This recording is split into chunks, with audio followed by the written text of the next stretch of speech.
Монографијата «Социолошкиот дискурс» на Крсте Петков Мисирков за македонскиот идентитет и за нацијата од професор доктор Ганка Цветанова представува значаен социолошки, интердисциплинарен и аналитички труд во кој таа дава свој придонес не само како интелектуалец, туку и како филолог и историчар. Истакна професор доктор Константин Миновски на денешната промоција на монографијата на Цветанова. Тој додава дека авторката ја нагласува визионерската димензија на Крсте Мисирков, неговите идеи за автономна Македонија, национална црква, универзитети и академија на науките, како негови идеи во време кога не постоеле реални услови.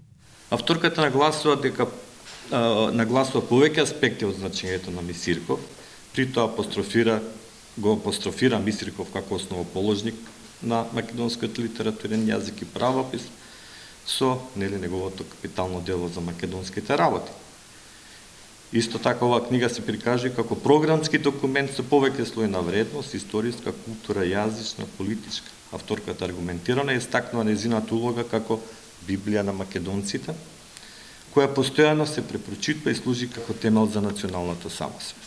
За авторката Ганка Цветанова, Крсте Петков Мисирков е еден од најзначајните ликови во историјата на македонското национално движење, истакнат славист, историчар, етнограф, публицист и еден од основачите на македонското научно-литературно другарство, кој денес се смета за претходник на Македонската академија на науките и уметностите. Истражувањето за оваа студија започна во 2020 година и еве денес, 6 години подоцна, присуствуваме на заокружување на овој процес и тоа токму во годината кога одбележуваме 100 години од неговото заменување. 100 години од смртта на Крсте Петков Мисирков. Академик Катица Ќулавкова пак вели дека оваа монографија има големо значење, бидејќи според неа ќе предизвика големо влијание во контекст на македонскиот јазик, култура и идентитет.